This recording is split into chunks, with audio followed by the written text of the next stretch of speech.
This is Mohammad Ashraf, pursuing first year MBBS from BRT medical college Gorakhpur. जैसा कि NEET exam में 7 दिन बचे हैं।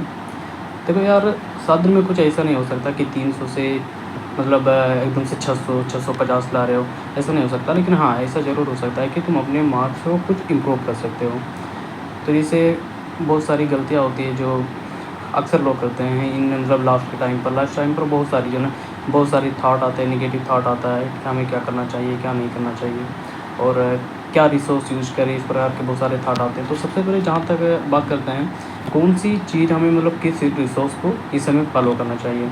जैसे अगर हम फिजिक्स की बात करें तो फिजिक्स में क्या करना है, फिजिक्स पे आपने फार्मूला नोट्स बनाए होंगे, उसको रिवाइज करना बार बार, फार्मूला नोट्स रिवाइज करना है। और उसके बाद आप जैसे उस क्वेश्चन को लगाना है जो आप पहली बार में नहीं लगा था या फिर लगाने में उसका कॉन्सेप्ट समझ में नहीं आया, उस क्वेश्चन को लगाना है। और क्या करना है, PYQ, one of the most important thing in the NEET exam, PYQ। क्योंकि अगर 45 क्वेश्चन आ रहे हैं उसमें से कम 20 क्वेश्चन डायरेक्टली आएंगे PYQ से। सो PYQ आपको लगाना ही लगाना है और वो PYQ लगाना है जो आपने मार्क्स कर रखे हैं, सारे नहीं लगाने PYQ। और अगर केमिस्ट्री में बात करें तो केमिस्ट्री में इनऑर्गेनिक में क्या है, इनऑर्गेनिक तो वही NCERT पढ़ना है जो हाईलाइट आपने किया है। और ऑर्गेनिक में आपको, जैसे मैं क्या करता था, ऑर्गेनिक में मैंने पंकज सर से पढ़ा था, तो मैंने ऑर्गेनिक में पंकज सर के नोट पढ़ता था और जो ऑर्गेनिक केमिस्ट्री बुक थी उसमें वो टॉपिक पढ़ता था जो मैंने हाईलाइट किए थे और इम्पोर्टेंट थे। और अगर फिजिकल की बात करें तो फिजिकल केमिस्ट्री जैसे फिजिक्स होता है उसमें फार्मूला नोट्स पढ़ने होते हैं, क्वेश्चन लगाने होते हैं, PYQ करने होते हैं। और अगर हम बात करते हैं बायोलॉजी की तो बायोलॉजी में NCERT पढ़ना है, क्योंकि आजकल इनसे जो NDA का पैटर्न है उसमें टोटल NCERT से पूछा जा रहा है। मैंने 100% NCERT पढ़ा था और मेरे अल्हम्दुलिल्लाह मेरे 350 नंबर आए। अब जैसे मैंने लास्ट टाइम पर क्या किया था, जैसे मैंने पूरी बायोलॉजी को 3 पार्ट में डिवाइड किया था। इसमें एक येलो पार्ट था, वाइट पार्ट था और रेड पार्ट था। वाइट पार्ट में बहुत सारे टॉपिक थे जो आसान थे, जैसे डाइजेशन हो गया, ब्रीथिंग हो गया, ये सब जिसे मतलब आधा घंटा या 40 मिनट में ख़त्म किया जा सकता है। फिर येलो रीजन में वो सारे टॉपिक थे जो मिडल थे। जैसे येलो में मैंने रखा था इवोल्यूशन को रखा था, येलो में मैंने और ह्यूमन फिजियोलॉजी को रखा था, ये सब येलो में रखा था। और दूसरी तरफ रेड कैटेगरी थी। रेड कैटेगरी में वो टॉपिक जो मतलब थोड़ा कठिन होते हैं, इसको समझने में थोड़ा टाइम लगता है, क्रिटिकल होते हैं, जैसे मॉलिक्यूलर बायोलॉजी हो गया उसमें और बायोटेक्नोलॉजी होगा, तो ये सब मैंने रेड में रखा था और टाइम के अनुसार उसे रिवाइज करता था। अब आते हैं टेस्ट के बारे में, जैसे हमें टेस्ट देना चाहिए नहीं देना चाहिए, PYQ लगाना चाहिए, कहाँ की टेस्ट दें। तो देखो यार, जिस कोचिंग में आप पढ़ रहे हो वहाँ का टेस्ट दो। और मैं ये सजेस्ट करूँगा कि एग्ज़ाम के 2 से 3 दिन पहले आप कोई टेस्ट नहीं देंगे। और इससे पहले अभी आप टेस्ट दो। मैं क्या करता था, जैसे मैं PW से पढ़ा हूँ यकीन बेच से, तो मैं यकीन बेच का टेस्ट देता था। 2 से 3 दिन पहले आप कोई टेस्ट नहीं देंगे। और इससे पहले अभी आप टेस्ट दो। मैं क्या करता था, जैसे मैं PW से पढ़ा हूँ यकीन बेच से, तो मैं यकीन बेच का टेस्ट देता था। फिर उसके बाद जो एक वो होता है NCERT का ऐप था, उसमें जो PYQ पूरे जो है पेपर पड़े हुए थे 2003 से लेकर ऑनवर्ड। तो मैं रोज़ाना अल्टरनेट डे, एक दिन PYQ लगाया, PYQ पेपर, फिर जनरल टेस्ट, फिर PYQ, फिर टेस्ट, इस प्रकार देता रहता था। और क्या होता है, जैसे कभी कभी आप ज़्यादा एंग्शियस होते हो और आपको लग रहा है सब अच्छा हुआ, मतलब सब अच्छी तैयारी हो चुकी है, लेकिन टेस्ट देते हो तो नंबर बहुत कम आते हैं। तो इससे परेशान नहीं होना। मैं अपना पर्सनल एक्सपीरियंस बताता हूँ। मेरे सारे टेस्ट जितने भी टेस्ट होते थे उसमें मेरी 650 660 मतलब हमेशा 600 के ऊपर रहते थे। लेकिन एग्ज़ाम से 4 दिन पहले मैंने एक टेस्ट दिया था, उसमें मेरे आए थे 545 number. And I am just मतलब ऐसा लग रहा था कि सब ख़त्म हो गया, कुछ नहीं हो पाएगा। मैं बहुत ज़्यादा एंजाइटी में था और कॉन्फिडेंस लेवल एकदम से डिप कर गया। मतलब लग रहा था कि अब एग्ज़ाम में कुछ नहीं हो पाएगा, मैं सब मालूम बोल रहा हूँ, मुझे कुछ याद नहीं हो रहा। इस प्रकार का बहुत सारी निगेटिव थिंकिंग आने लगती हैं। लेकिन एग्ज़ाम में मेरा अच्छा हो गया। तो अगर आपके नंबर कम आ रहे हैं, मान लो अगर 530 आ रहे हैं, 540 आ रहे हैं, 500 के अराउंड आ रहे हैं, तो इससे आप सेफ जोन में हो। ये नहीं कि आप चलो गिव अप कर देते हैं, आप तो मेरा हो ही नहीं सकता। अगर 500 के आ रहे हैं तो आपको होप नहीं छोड़ना है, अच्छे से तैयारी करना है और एग्ज़ाम में अच्छा लिखना है और ज़रूर अच्छा हो। अब बात करते हैं कि जो मोस्ट कॉमन चीज़ है जैसे स्ट्रेस है, एंजाइटी, डिप्रेशन, टेंशन, चिंता, बहुत सारी चीज़ें आती हैं कि पता नहीं होगा नहीं होगा, मेरे दोस्त का हो गया, मेरा ना हुआ तो क्या होगा, या लोग क्या कहेंगे, पड़ोसी वाले क्या कहेंगे, and many more things which come in the mind this time.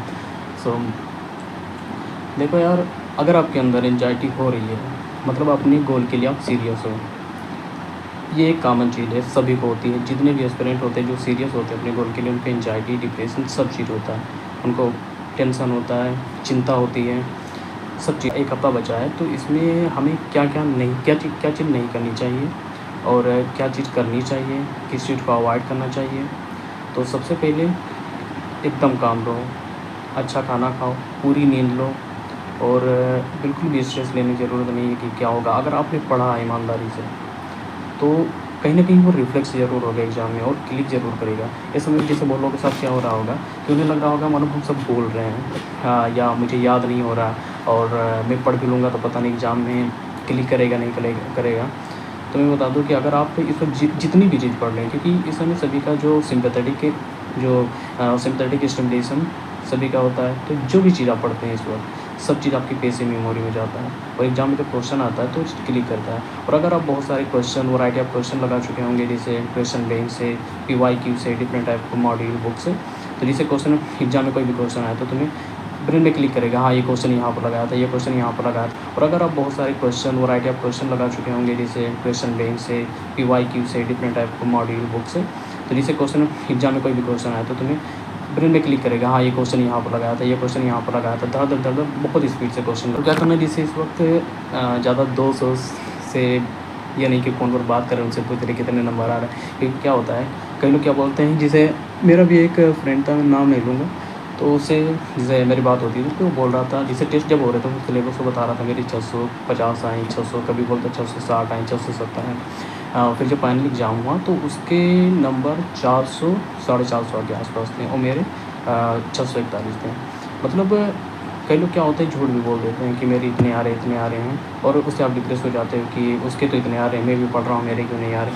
तो किसी भी चीज़, अगर कोई भी बोल रहा है कि मेरे इतने आ रहे हैं, आपको यकीन नहीं करना, बस अपने ऊपर फेथ करना है, सेल्फ कॉन्फिडेंस रहना है, और लगातार आगे बढ़ते जाना है। और इस समय कोई भी नई चीज़ पढ़ने की ज़रूरत नहीं है। जो चीज़ आप पढ़ चुके हो उसी को बार-बार रिवाइज़ करो, बार-बार रिवाइज़ करो उसी को। जो क्वेश्चन आप हाइलाइट कर चुके हो, मार्क्स कर चुके हो, उसी को रिवाइज़ करो बार-बार। और कोई भी नया कॉन्सेप्ट, नया टॉपिक, ये सब पढ़ने की ज़रूरत बिल्कुल भी नहीं है। और क्या कर सकते हो, जैसे अभी आप पढ़ रहे होंगे तो उसमें कुछ ऐसे टॉपिक होंगे जिसको समझने में बहुत ज़्यादा टाइम लग रहा होगा, या बार-बार भूल जा रहे होंगे। तो मैंने क्या किया था, एक एलटीआर बनाया था, लास्ट टाइम रिवीजन। मैंने एक पेपर बनाया था, उस पे जो कॉन्सेप्ट मतलब बहुत वीक थे, या जो बार-बार पढ़ने के बाद भी याद नहीं हो रहे थे, तो उसको उस पे लिख दिया था कि जब लास्ट टाइम एग्ज़ाम देने से 1 दिन पहले या सुबह ही उसे पढ़ना है। तो इससे भी काफ़ी हेल्प होती है।